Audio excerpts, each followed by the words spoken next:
Panginoon ng reward ng mga tao na masipag sa Panginoon. Hindi lang po preaching, hindi lang pagpapastor ang nire-reward ng Panginoon.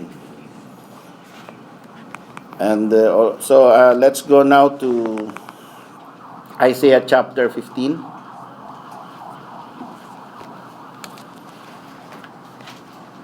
Sabi sa verse 1, the burden of Moab, because in the night Ar of Moab is laid waste and brought to silence, because in the night Kir of Moab is laid waste and brought to silence. Ito pong verse na ito, the burden of Moab, ito ay burden or pasanin ng isang city, na isang bansa rin. Ang pangalan ay Moab. Moab is a city that is formed because of the incest of the daughters of Lot. Sa Genesis chapter 19 verse 37, makikita po natin na ang dalawang anak ni Lot ay hindi sumama yung kanilang, we don't know, these are virgin daughters, and so hindi akala nila sila na lang ang tao sa mundo kasi nag-explode yung kanilang mundo. So because of this, ay sabi nila wala nang kailangan mag-produce tayo. So let's lasingin natin yung ating ama at magkaroon tayo ng anak, no? So this was incest before. Incest was outlawed by Moses. So bago pa si Moses, panahon ni Abraham. Diba? Abraham, Isaac, Jacob, then Levi, then Moses. Hindi pa, marami pa kasunod. Abraham, 400 years, no? Before Moses, and then another 40 years before the law was given. And then spelled out by the Lord God na masama yan. No, ang incest ay masama at karumal-dumal. It is abomination. Sa Leviticus 18 po nakalagay yan. Lahat ng klaseng incest, lahat ng klaseng pinagbabawal ng Diyos na kahit pag-usapan natin pa lang ay masama na ang loob natin, no? Hindi na maganda ang pag-usapan. Kaya basahin nyo na lang. At dahil kailangan yan.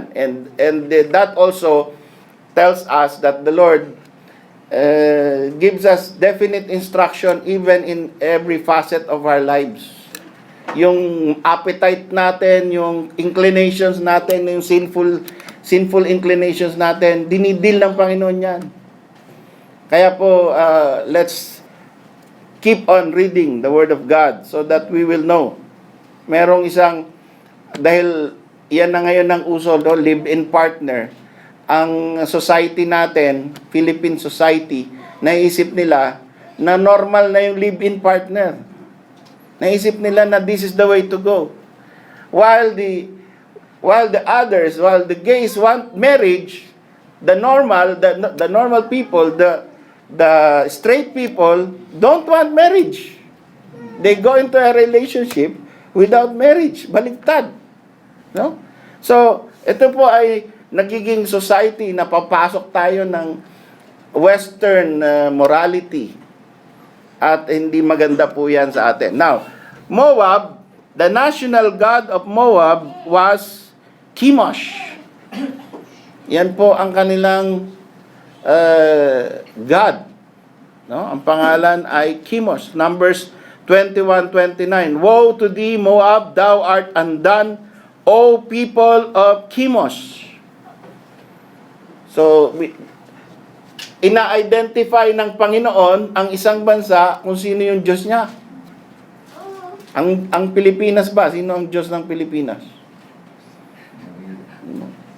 Sabi ni Dilima, si Duterte na raw ang Diyos ng Pilipinas. Pero, before that, the cardinals dedicate Philippines to Mary.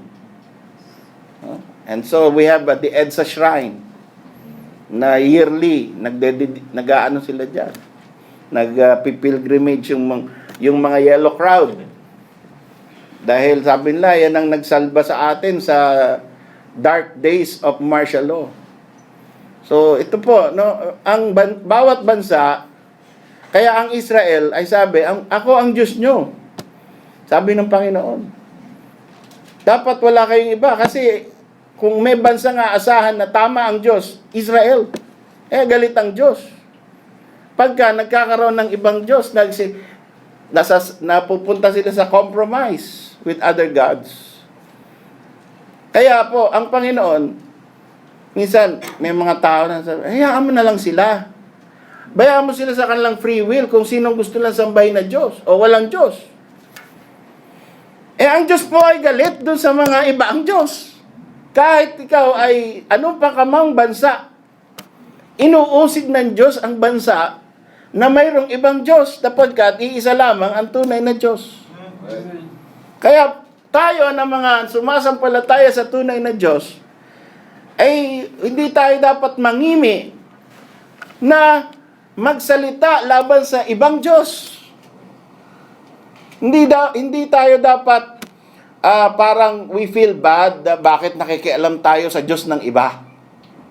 Because it is God who pursue His own glory. And if you do, you honor God. If you do that, if you tell people who is the true and living God, you honor God.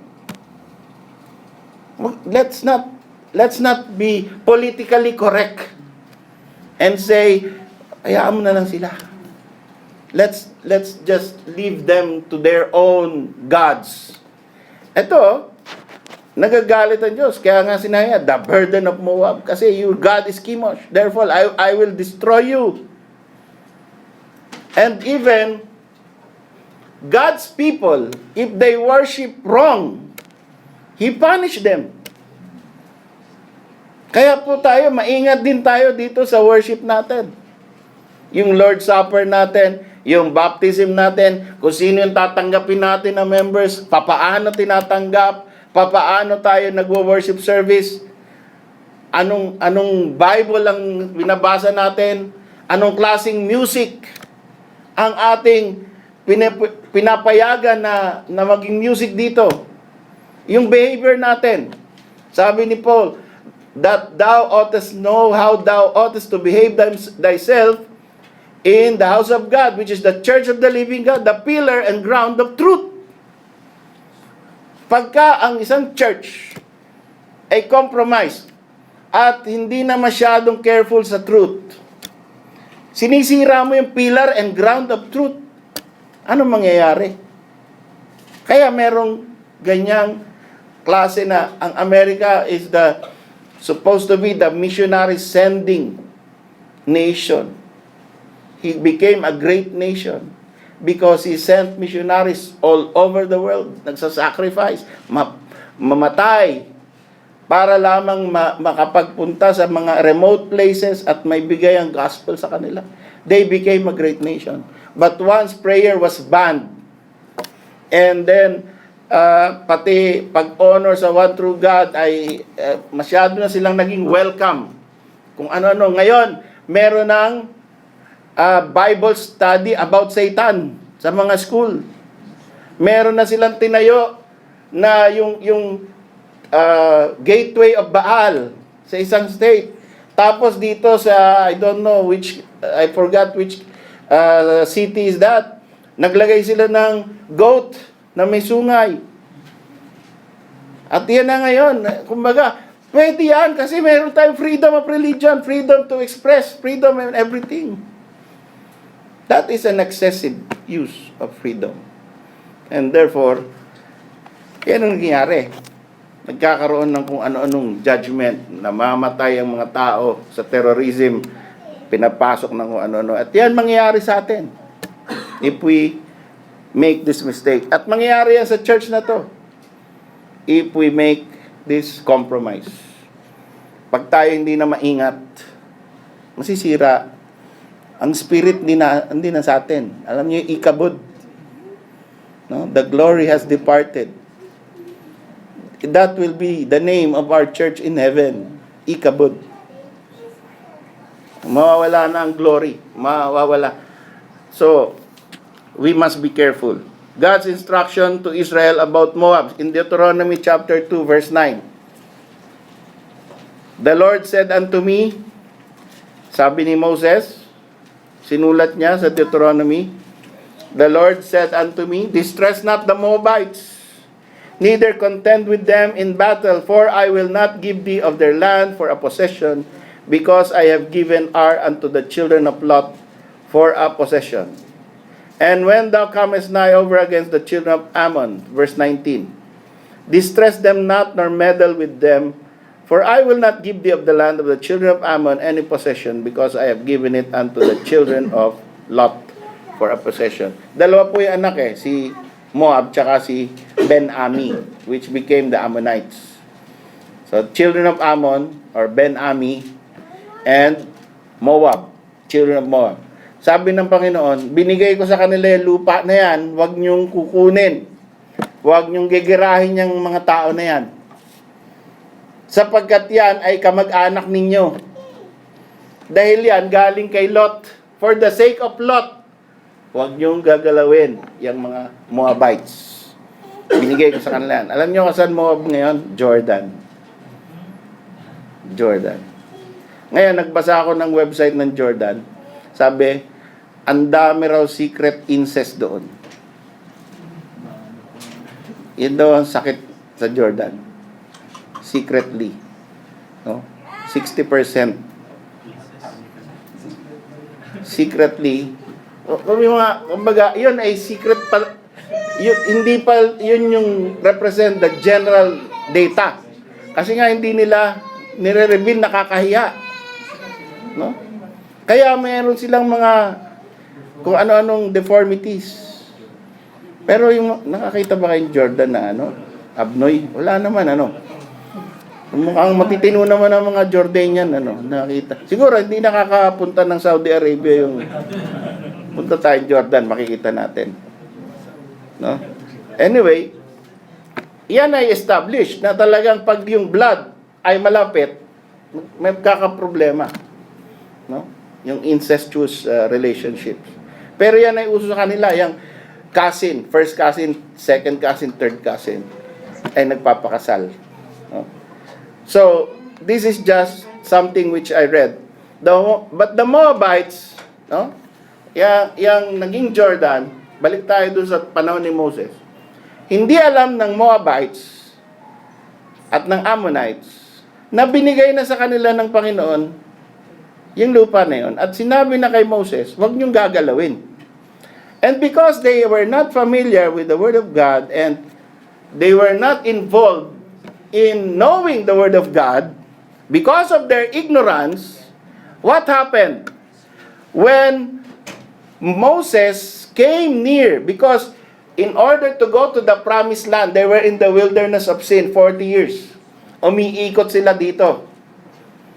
Outside Jordan is Saudi Arabia na No? So, from Saudi Arabia, which is before Arabia or wilderness of sin, to go inside, you have to pass through Jordan or Moab. Ngayon, nakita ng mga Moabites, andyan, ang kapal ng tao, pupunta sa amin, lilulusob tayo. Yan na yung bansang Israel, sasakupin tayo niyan. Kaya gumawa tayo ng paraan na alerto yung hari. Kasi, nanginginig na sila dahil alam nila na talagang papunta yan ng Kanaan at lahat ng dinadaanan nila nadidestroy dahil tinutulungan sila ng Diyos. Nanginig na sila at sabi, gumawa. Kaya itong si King Balak ay kinontak si Balaam, yung propetang Balaam. At sabi niya, gawa ka ng paraan. I-curse mo yung mga tao na yan. Pero kung aware sana sila sa salita ng Diyos, hindi na sana nila pinakers. Kasi binigay na nga sa kanila. Sabi na kay Moses, huwag mong gagalawin yung mga yan. Wala, may decree na So, dadaan lang sana sila. Kaya lang, hindi sila ignorance. So, ignorance of the Word of God gives you damage your life. No? Imbis na ayos na sana, nawindang patuloy kasi ignorante ka sa salita ng Diyos. Ito si King Balak, ignorante sa salita ng Diyos. Of course, hindi naman pinrophesy sa kanya, kay Moses. Sana siguro, ang gagawin mo kung ikaw yung hari. Imimit mo yung dadaan. Ano ba intention nyo sa amin? Mabuti ba o masama? Di ba? Siguro, yun ang maganda, no? Imbis na ipa-curse mo kaagad, di yung pa namimit yung mga leader. 20 kilometers away. Sabi, pagpadala ka na ng emissary, ano ba intention nyo sa amin? Sasakupin nyo ba kami? Pasusukuin nyo ba kami? O ano ba? Hindi, sabi ng Diyos sa amin, huwag daw kayong galawin. Di, ayos na. Wala basta na lang curse. Ayun. So sa Numbers 22, kinontak ni Balak, si Balaam. Binayaran si Balaam dahil si Balaam ay propetang bayaran. No? At anong sabihin mo sa kanya? I-preach ko yan. Gusto mo, i-preach ko na walang impyerno? Gusto mo, kumanta ako ng Imagine There's No Heaven? Kakanta ko. Basta ayos yung bayad mo. So, bayaran na propeta, pero sinabi pa rin niya kung ano yung sinabi ng Panginoon, yun ang sasabihin ko. Hindi pa rin siya maka-escape. Dahil nga, hawak siya ng Panginoon may ano sa kanya ang Panginoon no? So, ang nangyari na lang is tinuruan niya si Balak. Gusto mong magkasala ang Israel para sila'y ma-curse? Yung mga beautiful Moabites, pababain mo sa bansang Israel. Para pag pinatulan sila, bawal sa kanila yan. Pag pinatulan ng mga lalaki na Israelites, mahilig sa mga magagandang babae yan. So pag nakita nila yung mga magaganda yung babae at nagkaroon sila ng relationship at dadalhin, alam na ng Diyos saan pupunta yan, dadalhin mo sila kay Chemosh. Pupuksain sila ng Diyos. At yun nga nangyari. Nagkaroon ng curse.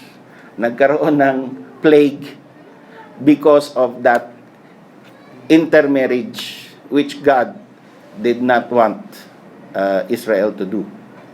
And so, dumating tayo sa Deuteronomy 23. Sinabi ng Panginoon sa Deuteronomy 23 verse 3 to 4.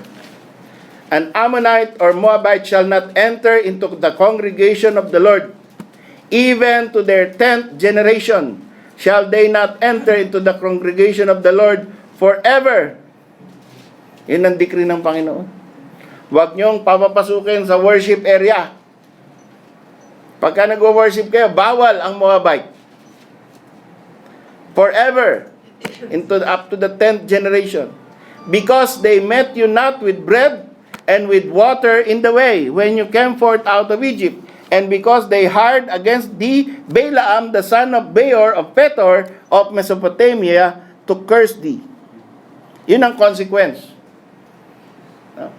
Dahil ginawa nila ito laban sa inyo, bawal na silang mag-worship kasama nyo. Ngayon, siguro tatanungin natin, bakit si Ruth Moabites pinayagan? Tapos nagpakasal pa si Boaz sa kanya. So, yan po ay matatagpuan sa Ruth chapter 1 verse 16, no? Na si Ruth, ang reason kung bakit pinayagan si Ruth. Anong reason? My God shall be your God shall be my God. Your people shall be my people. Naging siyang proselyte. So, pagka nag-convert ka, kahit saan kang galing na bansa, naging kang Jew, sinamba mo na yung tunay na Diyos, at ikaw ay iba na, magiging iba na yung trato sa'yo ng Diyos. Pero as is, Moabite ka, papasok ka, hindi pwede. Ngayon na lang yan pwede. Na tayo bilang mga Pilipino, hindi na kailangan maging Hudyo, pero makakasamba tayo direkta sa Panginoon. As Filipinos, not as Jews, as Gentiles, God will accept our worship as a church. Because now there is neither Jew nor Greek, there is neither bond nor free, there is neither male nor female. In the eyes of the Lord, all are accepted as believers in the Lord Jesus Christ. That is grace. Because for God so loved the world, not only Jews, but even us who are not Jews. Purihin ng Panginoon sa ganyang decree. Sipin mo, magpapadyo ka muna. Pupunta ka muna rin sa Makati. Yung pinuntahan ni Duterte, yung Makati. Tutuliin ka muna ron. Tapos, meron kang kung ano-anong ritual. Pag Jew ka na, yan, pwede ka na mag-worship.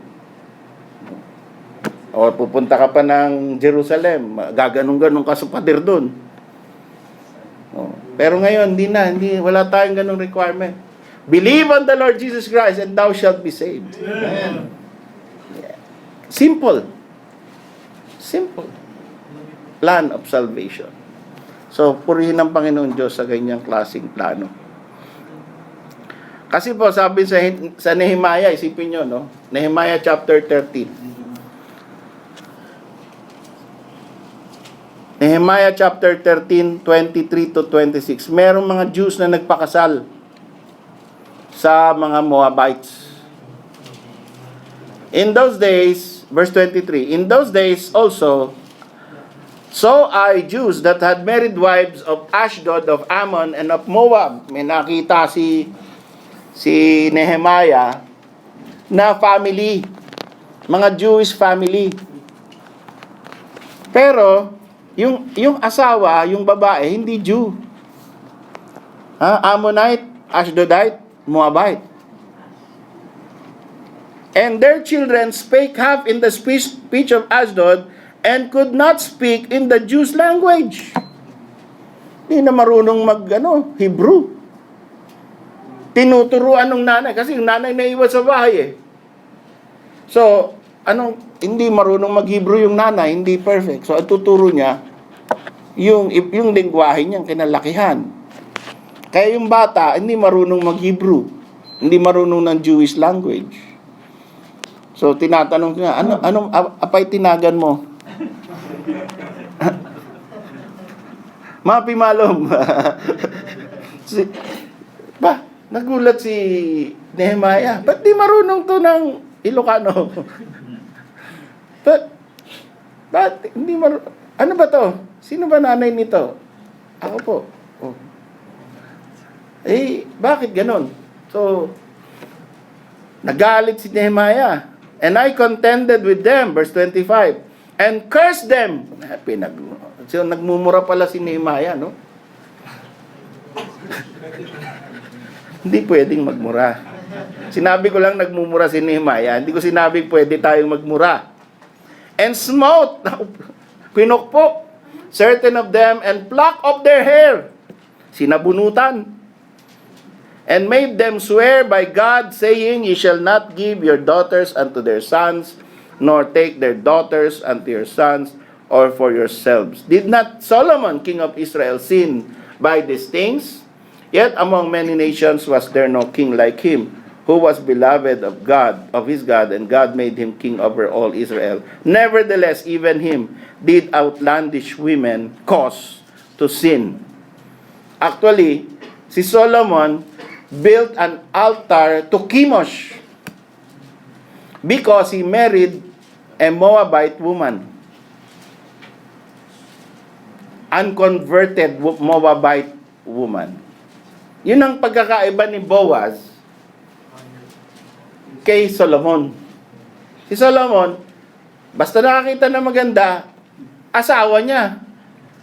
Kahit hindi maging Jew. Sige, diyan ka lang. Kaya, yung Moabite, doon yun, relihiyon nun si Chemosh. So, sweetheart, mahal mo ba ako? Kuha ka naman ng altar ng Diyos ko. Ano ba yung Diyos mo? Chemosh. O sige, ano ba yun? Gawa sila. Tapos, sama ka naman sa worship, worship service namin. Sumama. Ay, galit ang Diyos sa kanya. Hati ang kingdom.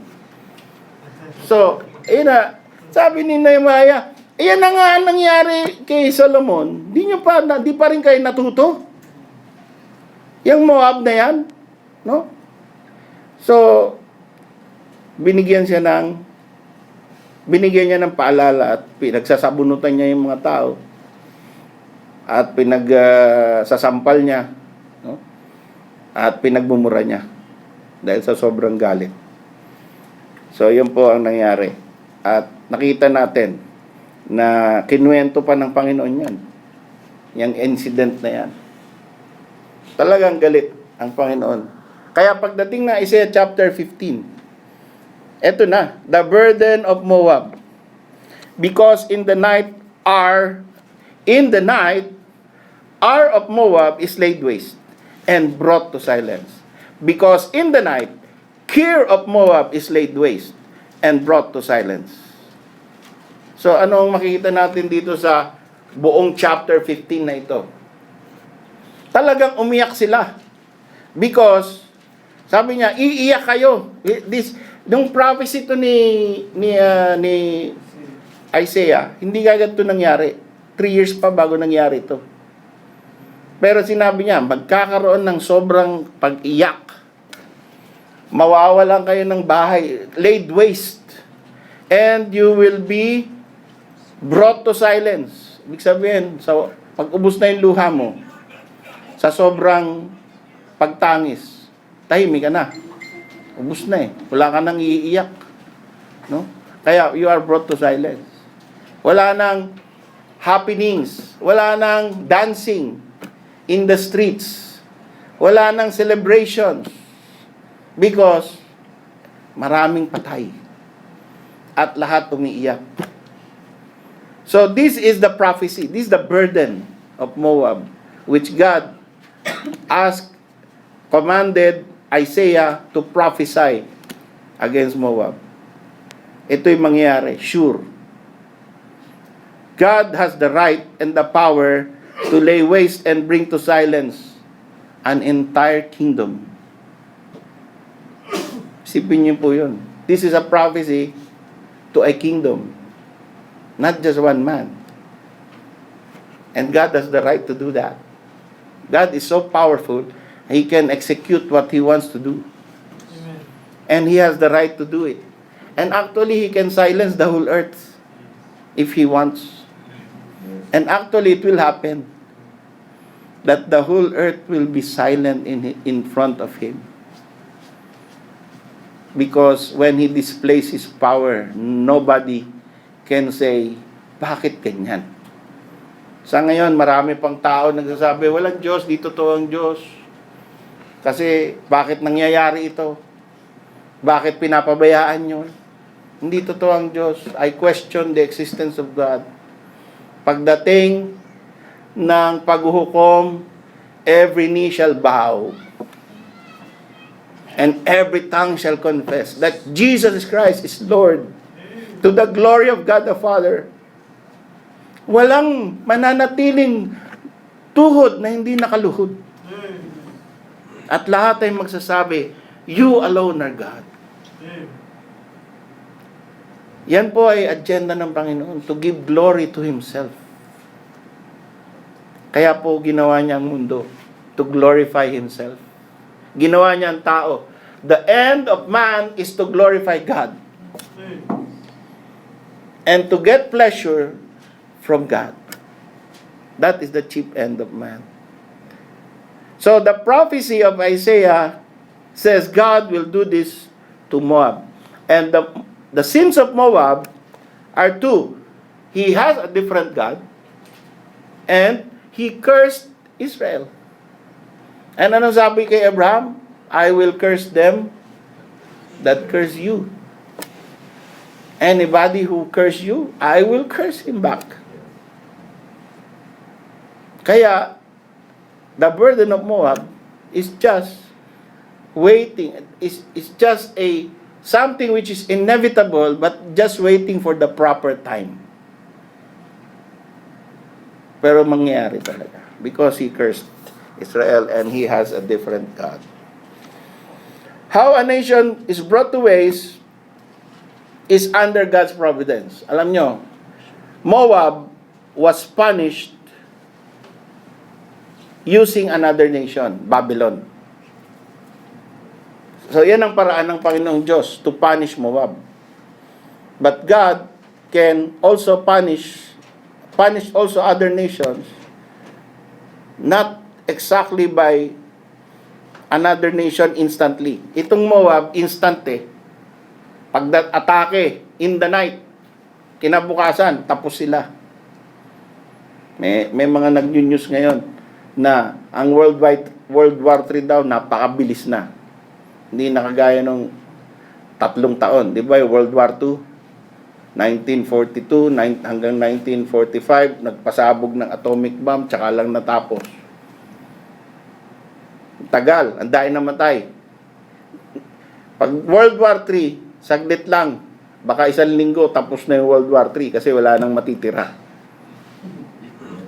Digital. Push button lang.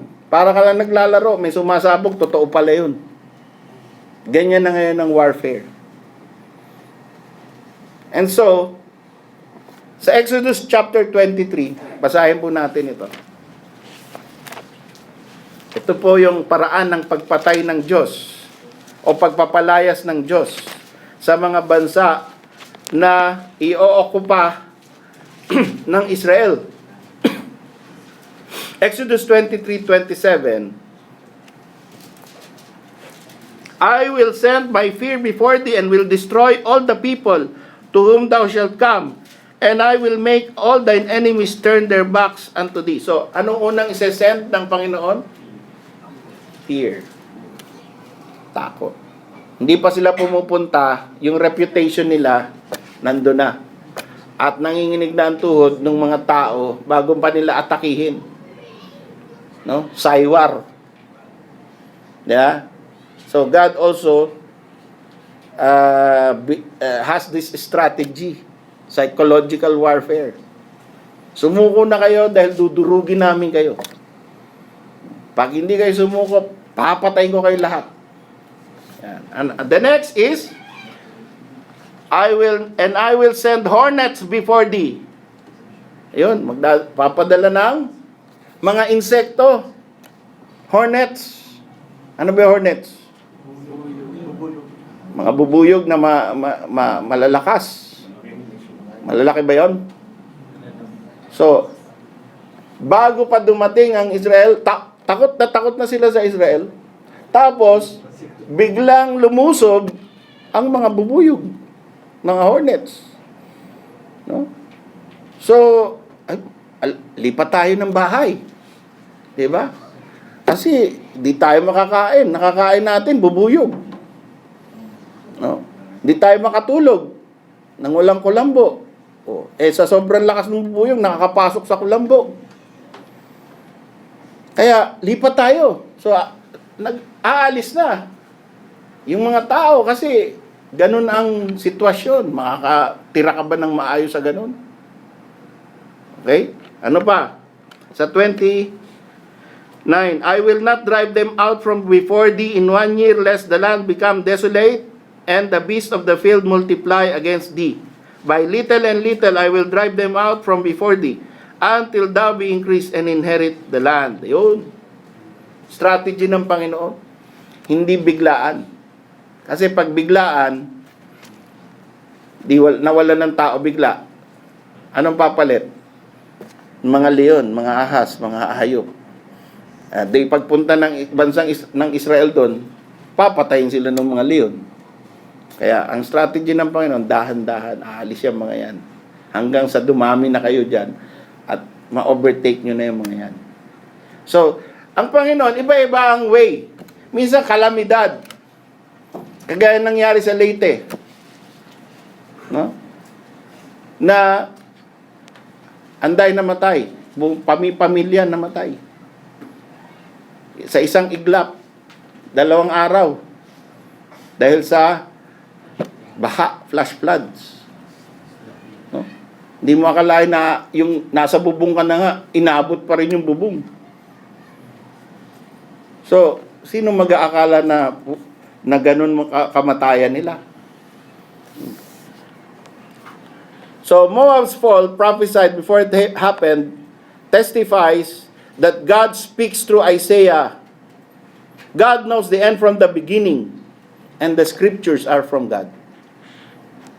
One of the evidence that the Bible we believe is the real word from a true God is because of fulfilled prophecy. Yan po ang isang ebidensya. God speaks before it happens. And what He said, it happens perfectly. Walang palya. And how do you know a false prophet? When he speaks, it doesn't happen. Okay? So, ang daming false prophet ngayon sa mga TV. No? Ang daming lang pinaprophesy. Ang daming false prophet ngayon sa mga churches. Ang daming lang sinasabi. Sabi ng Panginoon sa akin kagabi. Tapos di naman na totoo. Yung pala galing lang sa isip niya. So, delikado po yan. Pag sinabi mo nang, thus saith the Lord, you are putting yourself in danger when you quote scripture and it is not really the scriptures. So, be familiar with the scriptures. And, itong fall of Moab, it testifies. Kaya itong Isaiah, talagang nirevere ito ng mga Jews as God's book. Iningatan talaga bawat salita sa Isaiah. Hindi wala silang binago kahit yung hindi nila naintindihan, kahit yung mukhang kontra sa kanilang sariling isip, ay faithfully kinopya nila ng kinopya. Dahil dahil ang patakaran nila, ngayon di natin naintindihan yan, pero darating ang panahon, maintindihan natin yan dahil natupad yung mga hula. See? Behold, the virgin shall conceive and bear a son. Ano yun? Huh? Tapos sabi, he shall be despised and rejected of men, a man of sorrows and acquainted with grief. He did make his grave with the wicked and with the rich. Ano yun? Hindi mo maintindihan nyo kung ikaw nandun. Nakikinig ka sa mga salita ni Isaiah. Pakikinggan mo yan, pero walang comprehension. Yung pala, after 700 years, speaking about the Messiah, natupad lahat. See? So, yan po ang tunay na prophet of God. The predicted weeping of the whole country of Moab tells us that God can make people happy and He can make people sad. And and that is according to His best judgment. Ang Moab po ay rich country. Kita nyo, nung nagkaroon ng famine sa land of Judah, saan pumunta yung ibang mga Jew? Sa Moab. Bakit? Kasi doon walang famine. Mayaman na bansa. So, kahit pa ilang mayaman kang bansa, pwede kang palungkutin ng Diyos. No? Kaya huwag tayong mag-isip na doon ako sa bansang yun kasi doon mayaman. Masasaya ang pamilya ko doon. Kahit nasaan ka, masaya ka kung nasa Panginoon ka. Kahit nasa Pilipinas ka, kahit nasa dulo ka ng Bicol, sa Karamuan, o sa Pulangge, kahit ikaw ay nasa isang remote baryo sa Davao del Sur, or sa Apari, no? Or kung ikaw man ay manatili pa sa Saudi ng 20 years, Wag naman sana po. Pero kung nasaan ka man, kung ang Panginoon nasa iyo, masaya ka. Pero pag lumayo ka sa Panginoon, malungkot ka. Dapat malungkot ka. Pag di ka malungkot, unsaved ka. No? So that is what we can see here. Moab was not part of God's people. Therefore, He made them sad and weeping. And that is His judgment. The judgments of God are always right and good. The fall of Moab tells us that material wealth of a nation, the military might of a nation, the unity of a nation, the strong leader of a nation can prevent their downfall. Kahit po malakas ang military ng isang bansa, kahit sila'y nagkakaisa, kahit sila'y mayaman, pag ang sinabi ng Panginoong Diyos, babagsak yung bansang yan, babagsak yan. Walang makakapigil dyan. Kaya, blessed is the nation whose God is the Lord. Ano po ang application nito sa ating buhay? God has the right and the power to bring you to silence. Kahit nisip mo, successful ka na. But without God, you are nothing. And He can bring you to silence. Pwede kang isang iglap, mawala lahat yung karir, trabaho, kayamanan na pundar mo. Lahat na ina-enjoy mo sa buhay. Sa isang iglap, pwedeng bawiin lahat ng Panginoon yan. We are so sinful that God can just speak any one of our sins as the justification for His judgment to you, against you. Habang nandito po tayo sa lupa, kahit po ang ating mga kasalanan ay wala ng kaparusahan sa eternal fire because of the Lord Jesus Christ. Praise God. Pero habang nandito tayo sa lupa, what you sow, you shall reap. Effective pa rin sa atin yan. And God can pick any one of our mistakes, any one of our sins, to give us a discipline. Whether you are saved or unsaved, something will happen to you when you violate the laws of God on earth. God is no respecter of persons.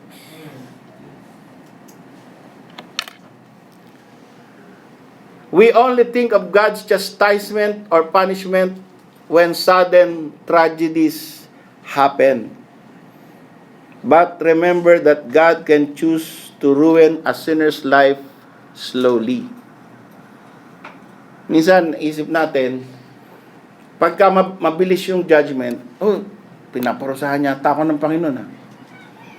Pero minsan, hindi mo alam, dahan-dahan, hanggang sa ruin ka na sa dulo. Panginoon pa rin yun. So, huwag tayong mag-isip na tatawag lang tayo sa Panginoon pagka yung kalamidad talaga yung biglaan. Tumatawag tayo sa Panginoon in every aspect of our lives. God can make you happy and He can make you sad according to His best judgment. And in case you meet calamity, turn to God. Yun lang po ang ating best advice based on the Word of God. Pagka andyan na, pagka may kalamidad sa buhay mo, pero ganun din, pag merong magandang nangyari sa buhay mo, of course, naturally, ang mga tao, praise God. No? Nakapunta ako sa ganitong lugar, or ang taas ng grades ng anak ko, or nakatanggap ako ng aumento, or na-promote ako, na-recontract ako, or nagkaroon ako ng, natanggap ako sa ibang bansa na, pupunta na ako doon, at mas mataas, times 10. So, we have many things to be happy about in our lives. And we praise God because that is our way of thinking. But also in calamity, we turn to God.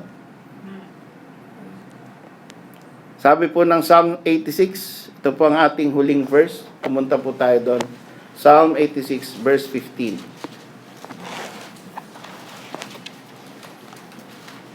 And I hope that this verse will linger in our minds and bless us.